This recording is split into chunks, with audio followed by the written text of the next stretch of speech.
The city's canine training facility was a place built on precision, discipline, and tradition. From the outside, it looked like nothing more than a cluster of concrete and steel tucked at the edge of town. But once past the gates, the air changed thick with the smell of disinfectant, the musk of working dogs, and the metallic tang of chain-link fences that rattled whenever a paw struck against them. It wasn't a shelter. It wasn't a kennel. It was a battlefield in miniature, a proving ground where only the strongest, the sharpest, and the most obedient could remain. Rows of kennels stretched in perfect symmetry, each one identical, each one housing a dog bred for service. The rhythmic clang of metal doors being opened and shut carried across the yard like a drumbeat. Beyond the kennels, the training grounds stretched wide obstacle courses lined with towering walls, narrow tunnels, balance beams raised just enough to test nerves, and padded dummies mounted on rails for bite drills. Every structure had a purpose, every inch of the place designed to strip weakness away and forge instinct into discipline. By dawn, the yard was already alive. German Shepherds and Belgian Malinois, the pride of the program, moved in tight sync with their handlers. At a whistle, a shepherd bolted forward, soaring over a 6-foot wall, paws hitting the ground in perfect stride. Another weaved through a set of cones, its body low, its eyes locked on its handler's signals. Malinois, leaner and faster, leapt into the air with explosive energy, jaws clamping down on padded sleeves with a crack that echoed across the asphalt. The noise was constant, and sharp commands barked like orders on a battlefield. The shrill blasts of whistles, the metallic scrape of claws against wood and steel. Trainers shouted encouragement and corrections in equal measure. When a dog faltered, the reprimand was instant, and when it excelled, the praise was clipped and efficient. Nothing here was done for fun. This was about survival, about building animals that could sniff out narcotics, track fugitives, or throw themselves without hesitation at an armed suspect. And the dogs thrived in it. Their coats gleamed with health, their movements taut and controlled. They were purebreds with papers that traced back through generations of working champions. Their value wasn't just in their skills, but in their bloodlines, each one carrying the weight of reputation. Here, lineage was law. Shepherds were prized for their loyalty and focus, Malinois for their unyielding drive and intensity. Together, they formed the backbone of the K9 unit dogs, shaped as much by heritage as by training. Around the perimeter, younger handlers leaned on the rails, eyes sharp, clipboards in hand, jotting down notes with the precision of soldiers on watch. Older trainers walked the grounds with practiced ease, their presence alone enough to command silence when needed. The facility was its own world, run on hierarchy and tradition. The dogs were not pets here. They were recruits, weapons, guardians being forged. The entire place pulsed with order. Every bark, every lunge, every command echoed with the weight of years of discipline. This was not a place where outsiders belonged. It was a fortress of discipline, and today that fortress was about to be tested. The gates groaned open with the weight of rusted hinges, and 2 uniformed officers stepped through, leading a single dog on a heavy-duty leash. The morning sun caught the animal's coat, and for a moment the yard seemed to pause. This wasn't another shepherd nor a Malinois with a pedigree polished by generations of breeding. This one was different. Rocky moved with a gait that was neither hurried nor hesitant. His body carried the sleek power of a Doberman, muscular shoulders, long legs built for speed, a chest that rose and fell with quiet confidence.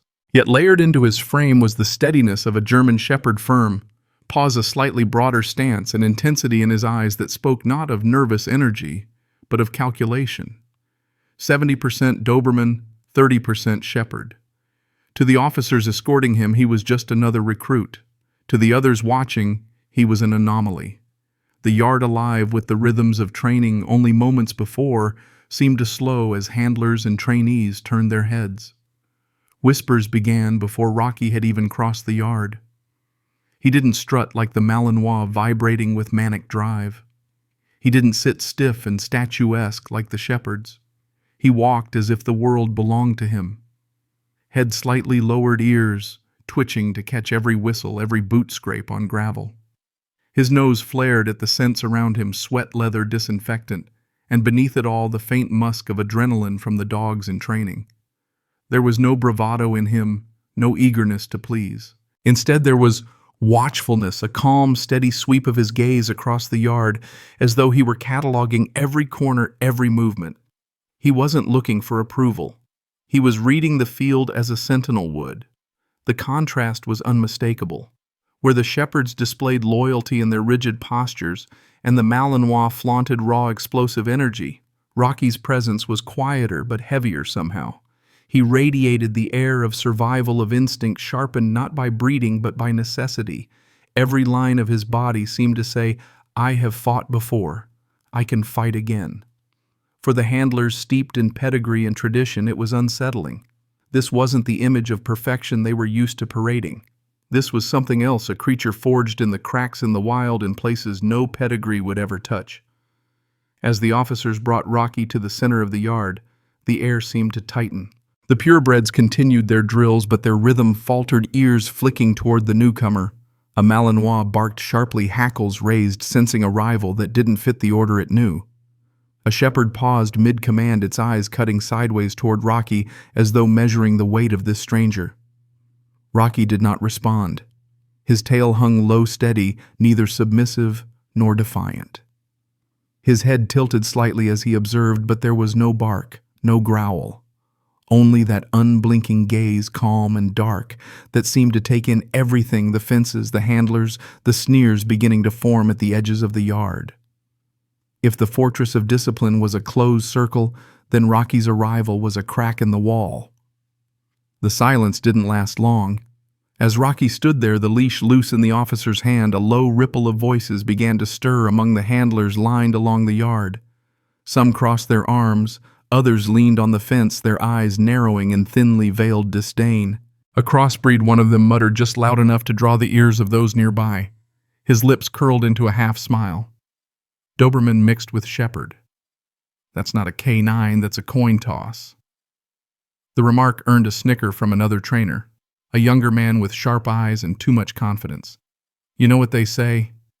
Dobermans are hot-headed. Shepherds are cautious. Put them together and you don't get balance. You get confusion. Exactly. Another chimed in, shaking his head. We're here to train weapons, not experiments. That mutt won't last a week.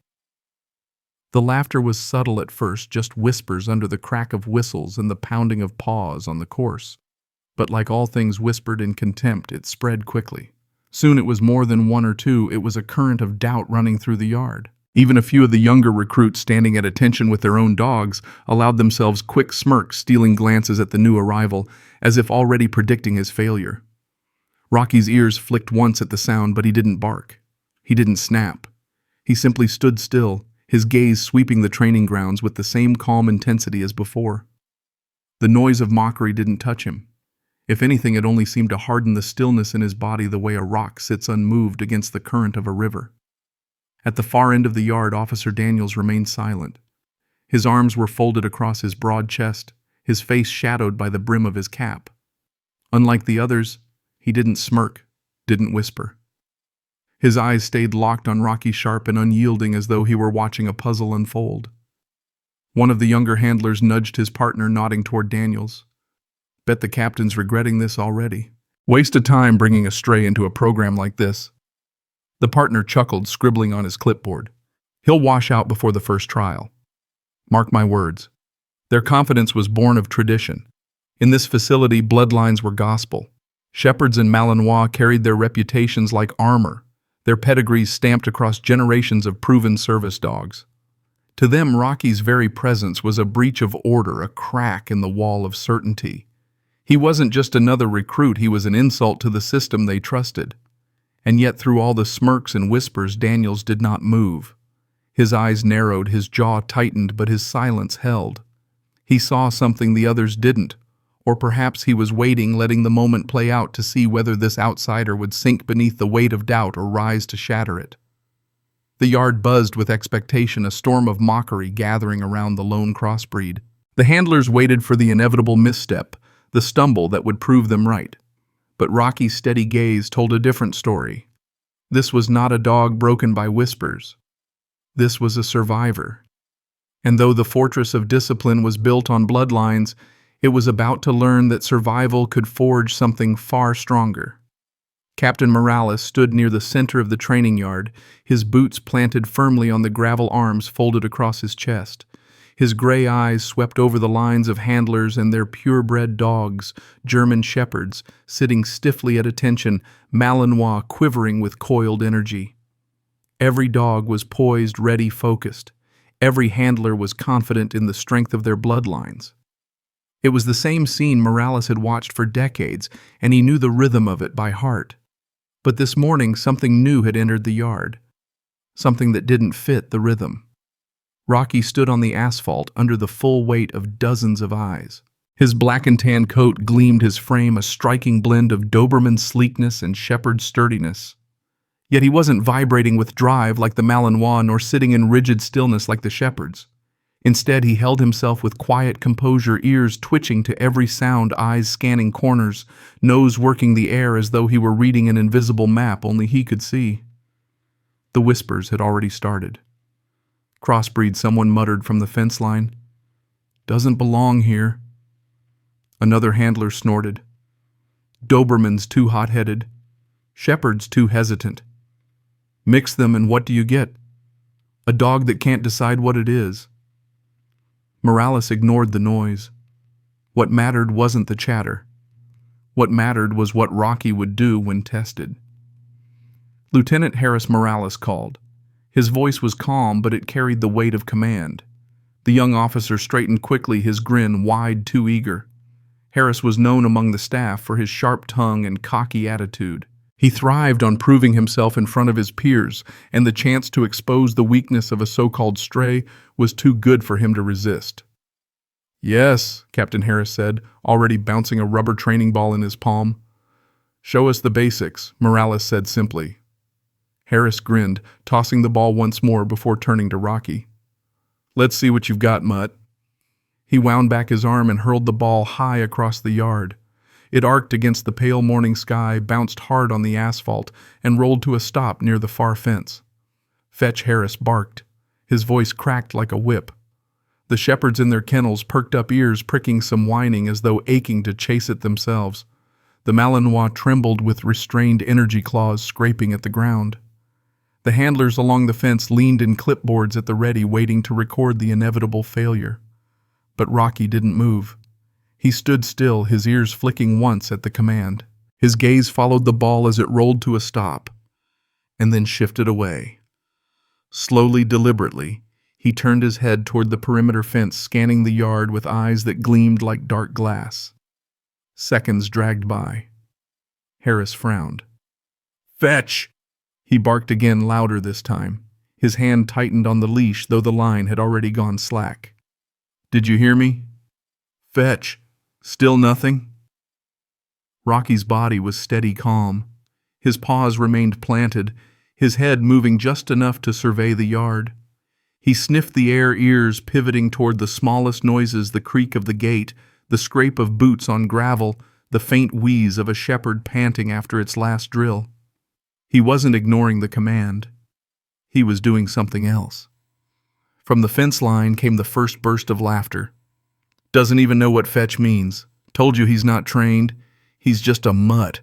Some hero dog this turned out to be. The comments snowballed, each one feeding the next. Even a few of the recruits standing with their shepherds allowed themselves to chuckle, emboldened by the group. Harris smirked, turning toward Morales. You see that Captain can't even follow the simplest order. He's useless. Morales didn't answer immediately. His eyes stayed locked on Rocky, unblinking, measuring. Where others saw defiance, Morales saw detail. The dog's tail wasn't tucked. It hung low, steady. His ears weren't flat with fear. They turned like radar dishes, picking up every sound. His nose didn't twitch with distraction. It drew in deep, deliberate breaths as if cataloging every scent in the yard. No, Morales said, finally, his voice low but cutting through the laughter. Not useless, just different. Harris's grin faltered. Different. He's ignoring commands. That's insubordination in a dog. He's not ignoring, Morales corrected. He's assessing. Rocky moved then, not toward the ball, but along the fence line. His steps were measured, precise. He paused at one corner, nostrils flaring, then padded to the next, his eyes sweeping over the training grounds. He moved like a sentry, not a recruit chasing toys. Each motion was deliberate, the kind of movement you didn't teach, the kind of vigilance born only of survival. The laughter thinned. Whispers replaced it. "What's he doing? He's not playing. Looks like he's patrolling." Harris's face reddened, his earlier smirk collapsing into frustration. "That's not what he was told to do." Morales turned his head, his eyes locking on the young lieutenant. "Sometimes, Harris, a good dog doesn't do what you tell him. He does what you need him to do, even when you don't realize it yet." The words silenced the yard. Harris clenched his jaw, but he had no retort. Rocky completed his slow circuit of the fence, then stopped, turning back toward the handlers. His gaze met Morales's from across the yard. For a moment, the air seemed to thicken, charged with something unspoken. Rocky's body was calm, but his eyes burned not with defiance, not with confusion, but with a soldier's readiness. Morales allowed the faintest of smiles to touch his lips. He had seen dogs trained for years that never developed that kind of focus. And here was a crossbreed, untested and unwanted, showing it on the very first day. "Different," Morales repeated softly, more to himself than to anyone else. Around the yard, handlers exchanged glances. The smirks were gone. Some still doubted, some still scoffed under their breath, but none could shake what they had just seen. This wasn't a dog refusing to obey. This was a dog showing them another kind of instinct, an instinct sharper than training, older than bloodlines. For Rocky, it was not disobedience. It was survival. It was what had kept him alive in forests filled with predators, in alleys reeking of danger, in shelters where packs of desperate dogs looked to him for leadership. He was not built for games. He was built to watch, to wait, to protect. The first test had been meant to expose his weakness. Instead, it revealed a glimpse of his strength. And Morales, standing tall with his arms folded, knew what the others had yet to understand. This so-called stray wasn't broken. He wasn't lost. He wasn't even out of place. He was exactly where he was meant to be. The laughter from the failed fetch test still lingered faintly in the yard when Captain Morales raised his hand for silence. The sun had climbed higher, baking the asphalt in waves of heat, and sweat clung to the collars of the handlers. The shepherds and Malinois panted, tongues lolling as they waited for their next command. But all eyes turned toward Morales as he gestured toward the far side of the training ground, where a cluster of wooden crates had been stacked in uneven rows. "Bring out the scent course," Morales ordered. A pair of officers moved quickly, setting up the trial. Some crates were left empty. Others held scraps of food toys or scraps of cloth meant to distract. But hidden among them, deep beneath layers of rags, was a foil-wrapped packet containing a controlled substance. The narcotics unit had provided it specifically for training purposes. To the dogs, it was supposed to be unfamiliar, a new challenge for their noses. "Standard test," Morales said. "Let's see who can find it." The purebreds went first. One by one, the shepherds and Malinois were led through the maze of crates. Their noses dropped low, tails twitching as they searched. A shepherd pawed at the wrong crate, earning a sharp whistle and a curt tug of the leash. Another pressed eagerly against a box that smelled faintly of food, only to be pulled away with a firm reprimand. Eventually, one Malinois located a decoy packet, barking sharply as its handler praised it with clipped efficiency. The trainers scribbled notes on their clipboards, their faces neutral, their expectations met, but not exceeded. Then it was Rocky's turn. The officers unclipped his leash, and he stepped into the course with the same calm gait as before. His ears were forward, his nose twitching faintly as he took in the scents. Unlike the others, he didn't lunge from crate to crate. He moved slowly, deliberately, pausing to sniff the air, his eyes narrowing as if he were reading something invisible on the wind. And then it hit him. The smell. Acrid. Bitter. A stench that clawed down his throat and filled his lungs like fire. In an instant, Rocky wasn't in the training yard anymore. He was back in that narrow alley, the one that smelled of rot and despair. He remembered the two men crouched against the wall, their hands trembling as they tore open packets of white powder, the smoke curling into the damp night air. He remembered the haze, the dizziness, the way his legs buckled as the stench invaded his chest. He had collapsed on the icy pavement, the world spinning, his lungs burning. And he remembered the flashlights, the heavy boots, the strong hands of a police officer lifting him away from death's edge. That smell had seared itself into his memory, and now it was here in front of him again. Rocky's body went rigid, his fur bristling along his spine. A low growl rumbled deep in his chest, vibrating through the silence of the yard. Then with a sudden burst, he lunged at one of the crates. His paws struck hard against the wood claws, screeching as he tore at the surface. His barks erupted sharp and relentless, echoing off the walls like an alarm. Handlers turned startled by the intensity. What the hell, one began. But his words were drowned out by Rocky's explosive voice. He circled the crate, his body vibrating with urgency, his barks coming faster, louder, each one sharper than the last. He wasn't just signaling a find, he was warning them, shouting danger into the air with every ounce of his being. "Pull him back!" Harris barked, alarmed, but no one moved. Morales stepped forward, his eyes fixed on the frenzied dog. With a sharp gesture, he ordered an officer to open the crate. The lid came off, and inside, beneath layers of rags and scraps, gleamed the foil packet, exactly where Rocky had marked. Silence swept the yard. One of the trainers exhaled, shaking his head. No hesitation. He went straight for it. Another muttered under his breath. The others barely noticed it. He damn near tore the box apart. Harris's face paled, his earlier arrogance drained away. He had mocked Rocky only minutes before, but now even he couldn't deny what had just happened. Morales crouched beside the dog, his weathered eyes meeting Rocky's blazing gaze. Rocky wasn't wagging his tail, wasn't looking for a treat or a pat on the head. His chest heaved, his body quivered, but his eyes, those eyes were steady, hard, filled with the fire of recognition. "He's not just finding it," Morales said quietly, but his voice carried across the yard. "He knows what it is." A hush followed. The handlers exchanged uneasy glances. Some still doubted, but none could laugh now. The so-called mutt had just done what the purebreds hadn't. He had zeroed in on the threat without hesitation, driven not by training, but by memory, by survival. Morales rose, his voice firm. "This dog is no accident. He's not a mistake. He's a survivor. And that makes him more valuable than any pedigree in this yard." Rocky stood tall, his dark coat bristling, his chest heaving. The yard still hummed with the echoes of his barks, and for the first time the fortress of discipline seemed shaken. The crossbreed they had mocked as useless had just proven himself not only worthy, but necessary. The scent test had left the yard hushed, the echoes of Rocky's bark still vibrating in the handlers' chests. For a few moments nobody moved. The shepherds and Malinois, restless in their kennels, whined and pawed at the ground, unsettled by the intensity they had just witnessed. Morales stood tall, arms crossed, his eyes never leaving Rocky. In his silence there was recognition this was no ordinary dog. But discipline wasn't just proven through instinct. In the fortress of order there was another test waiting, one the trainers didn't plan, but that came naturally whenever packs collided: dominance.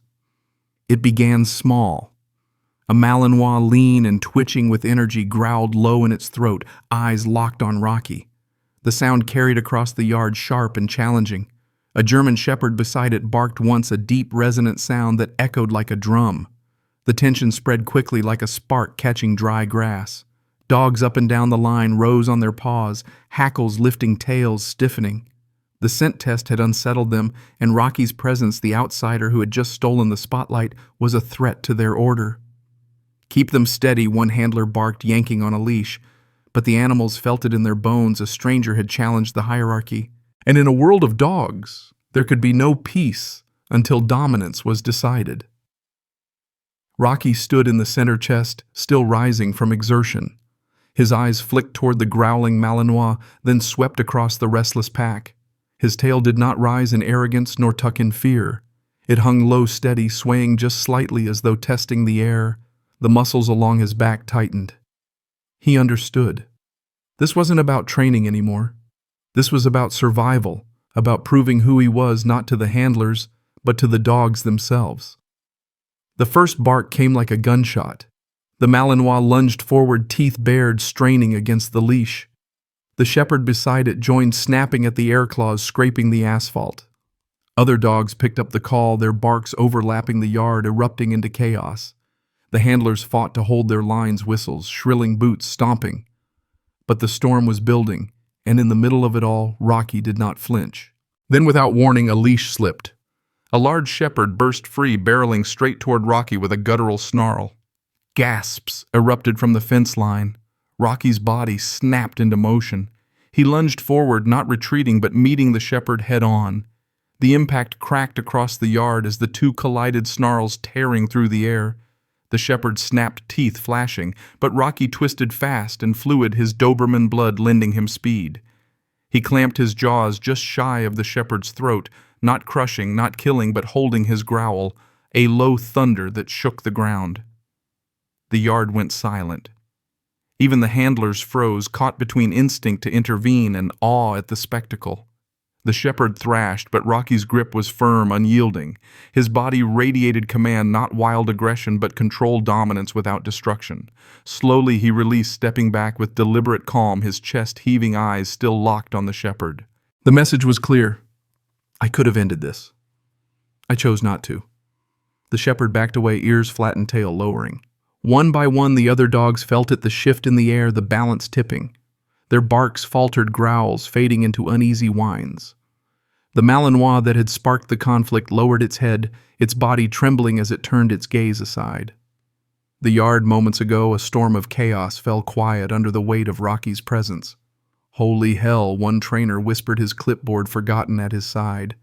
He settled them. Another shook his head in disbelief. Not just settled, he took control. Captain Morales' eyes narrowed, a spark of something rare flickering across his face. He had seen dogs fight for dominance before, bloody, savage brawls that left scars on both sides. But this was different. Rocky had fought, yes, but he had fought with precision. He had asserted himself not as a brute, but as a leader. "Do you see it now?" Morales said quietly, his voice carrying just enough for Harris and the other doubters to hear. "That's not a mutt. That's a commander." Rocky stood tall in the center of the yard, ears forward, eyes sweeping the pack. One by one, the shepherds and Malinois lowered themselves, tails brushing the ground, acknowledging the new order. The fortress of discipline had not welcomed him, but now it had no choice. Harris's jaw worked, his face pale with grudging recognition. He opened his mouth as if to argue, but no words came. The evidence was in front of him, undeniable. The outsider, the dog he had mocked as unworthy, had just bent the pack to his will. Morales allowed himself a small, grim smile. "Sometimes bloodlines give you obedience," he said. "But survival gives you authority. And every dog here just felt it." The yard exhaled as the tension broke. Handlers eased their grips, whistles, lowered boots, relaxed. The dogs returned to their stations, subdued, their earlier defiance replaced with wary acceptance. But the shift lingered in the air, heavy and unspoken. Rocky had become the center of gravity. He was no longer the outsider, no longer the mutt they doubted. He was the leader, now acknowledged not by papers or pedigrees, but by tooth and claw, by instinct and presence. And as the sun reached its peak above the training grounds, Morales knew this was only the beginning. The city hadn't just gained another canine recruit. It had gained something far rarer, a survivor who could command not just respect, but loyalty. The clash with the pack had settled, but Captain Morales wasn't finished. If Rocky was to earn his place in the program, he had to prove more than dominance. He had to show he could perform the most vital task of all, tracking. The training yard shifted. Handlers moved quickly, setting up a new course along the outer field. Wooden crates and decoys were carried away, replaced with a series of narrow paths marked by flags, each winding off into different directions across the dirt lot. At the far end, officers carried bags of clothing, worn jackets, sweat-soaked shirts, and old boots that carried the scents of their owners. This was no game. In the real world, lives depended on a dog's ability to follow a scent through chaos, through time, through fear. Morales' voice cut across the yard. Scent discrimination. Object tracking. If you can't find what's lost or who's hiding, you're worthless in the field. The first dog, a Malinois, was brought forward. An officer held out a glove, letting the animal sniff deep before the leash was released. The Malinois surged forward, nose to the ground, following the marked trail. Its pace was lightning fast, every step eager. Within minutes, it located the target. An officer crouched at the far end with another glove. The handlers nodded, satisfied. A shepherd followed, slower but deliberate. It traced the path, weaving between decoys until it sat firmly by a crate containing the target jacket. Applause rippled from the younger recruits. Then it was Rocky's turn. The officer stepped forward, holding out a scrap of fabric worn by one of the decoys. Rocky lowered his head, sniffing deeply. His nostrils flared, his eyes narrowing as though locking onto something invisible in the air, the leash unclipped. But instead of bolting forward like the Malinois or working steadily like the shepherd, Rocky stood still. His ears twitched, his chest expanded as he drew in long, deliberate breaths. He turned his head slightly, then back again, as if triangulating something only he could sense. "What's he doing?" Harris muttered from the rail, his voice tinged with familiar scorn. "He's wasting time." "Watch," Morales said sharply. Rocky stepped off the main path, not onto the flagged trail, but toward the far side of the field. His nose hovered above the dirt tail, stiff body tense with focus. He paused, once sniffed again, then surged forward with sudden certainty. The handlers exchanged confused glances. "He's off the track," one said. "He's going the wrong way." But Morales didn't move. His eyes followed the black and tan form as Rocky cut a line across the yard, ignoring the markers, ignoring the distractions. His pace wasn't frantic but deliberate, a steady pull that dragged his handler in his wake. Minutes passed. The air was tense. And then at the far edge of the field, Rocky stopped dead. He barked once loud, sharp, then dug at the ground. The officer hurried forward, crouching to check. Buried beneath loose dirt was a boot, one of the hidden targets that none of the other dogs had been sent to find. Gasps rippled through the line of handlers. "He skipped the trail," one whispered. "He went straight to it." Another added disbelief, thick in his voice. Morales's mouth tightened into the barest hint of a smile. "He doesn't follow signs," he said quietly. "He follows truth." The test wasn't over. Morales gestured to another officer. "Set a live track." An officer jogged across the field, weaving through decoys, disappearing behind a shed at the far end. The fabric from his jacket was handed to Rocky. The leash snapped free. Rocky sniffed deep, his ears flicking once. Then he was gone. He didn't hesitate, didn't circle in confusion. His stride was long, confident, pulling hard as his nose skimmed just inches above the ground. He bypassed the first crate decoy, ignored the meat distraction, never faltering. The handlers shouted notes, their voices tight with awe as they watched him cut the course like a blade through cloth. Minutes later, Rocky rounded the far shed and stopped dead in front of the hidden officer. He barked once, sharp and clear, then sat eyes locked, body taut.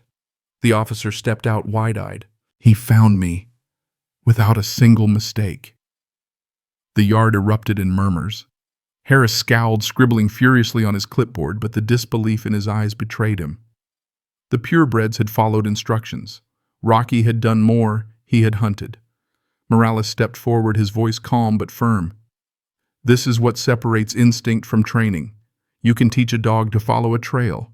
You can't teach him to cut through lies. Rocky doesn't just track, he finds." The handlers were silent now. Some nodded reluctantly. Others avoided Morales's gaze. But all of them knew the truth. The mutt they had laughed at had just outperformed their pedigreed champions not once, but twice. Rocky stood still, his chest heaving, eyes dark and steady. He didn't seek praise, didn't look for treats. His work was its own reward. He had smelled the world, read its secrets, and delivered the truth without hesitation. For Morales, the decision was already made. The city hadn't just gained another recruit. It had gained something far rarer, a dog who could see the world not through commands, but through instinct, sharpened by survival. And as Rocky padded back toward the kennel's tail, low but steady, the whispers that once mocked him had turned into something else entirely. Respect. The yard was quiet in the aftermath of Rocky's final track. The officer he had found still stood beside the shed, his hand resting on his chest as if steadying his breath. The handlers along the fence shifted uneasily, clipboards pressed against their sides, their earlier smirks long gone. The shepherds and Malinois sat or paced in their kennels, but their noise had dwindled to low whines, subdued by what they had just witnessed. Rocky trotted back across the field, his paws steady against the gravel.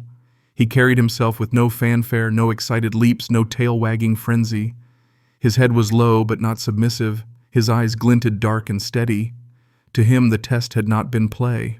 It had been work, serious work, the kind that drew from something deeper than obedience. Captain Morales stepped forward, boots crunching on the dirt. The lines of his face, worn from decades of service, looked sharper now, as though chiseled by what he had seen. He stopped in front of Rocky, who stood still, meeting his gaze with unwavering calm. "This dog," Morales said, his voice carrying across the yard, "isn't a trainee anymore." The handlers froze. Harris, who had been scribbling furiously in denial on his clipboard, lifted his head, his mouth half open in protest. But Morales's tone left no space for argument. "He doesn't chase balls. He doesn't play by your drills. He does more. He sees what's hidden. He finds what others can't. And he commands order where chaos reigns." Morales's voice rose, cutting through the yard like a whip. "That is what a canine is supposed to be. Not just a follower, not just a pedigree, but a protector." He crouched low, placing his hand firmly on Rocky's shoulder. The dog didn't flinch, didn't move. He stood tall, chest rising as though understanding the weight of the moment. "I've seen shepherds bred from the finest lines in Europe. I've trained Malinois with drive that could tear through walls. But this one..." Morales's voice lowered, almost reverent. "This one is different. He is a survivor, and survival creates something bloodlines never could." A heavy silence followed. Then Sergeant Whitaker, the oldest of the trainers, stepped forward. His voice was rough with age, but steady. "Captain's right. I've watched hundreds of dogs run this yard. I've seen champions fail when pressure hit. But this one, he's steady. He doesn't panic. He doesn't bluff. He knows." Harris's jaw worked, anger and pride warring on his face. "But he's not pure. He's unpredictable." No, Morales cut him off sharply. "He's not unpredictable. He's unshakable. That's the difference." The younger handlers exchanged looks, their arrogance drained. One by one, heads began to nod, some reluctantly, others with quiet conviction. They had seen it with their own eyes. There was no denying it anymore. Morales stood to his full height, his hand still resting on Rocky's shoulder. From this moment forward, he declared, Rocky is no longer the outsider. He is a member of this unit, and he will train not as a recruit, but as a partner. The words settled over the yard like a final verdict. The fortress of discipline, once unyielding in its traditions, had made space for the one it had mocked. Rocky didn't react with exuberance. He didn't need to. His quiet stillness, the way his eyes locked on Morales's face, said everything. He understood. This was his place now, not as an outcast, not as a stray, but as a guardian.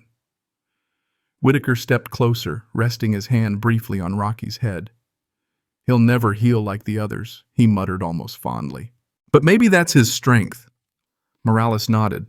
"The city doesn't need another dog who plays by rules. It needs a sentinel, and that's what he is." The yard began to stir again, drills resuming, whistles blowing, but something had shifted. The sneers were gone. In their place lingered respect and in some even admiration. The shepherds and Malinois glanced at Rocky as he was led back toward the kennels, not with hostility, but with acknowledgement. The hierarchy had changed, and they knew it. Harris remained by the fence, his face tight.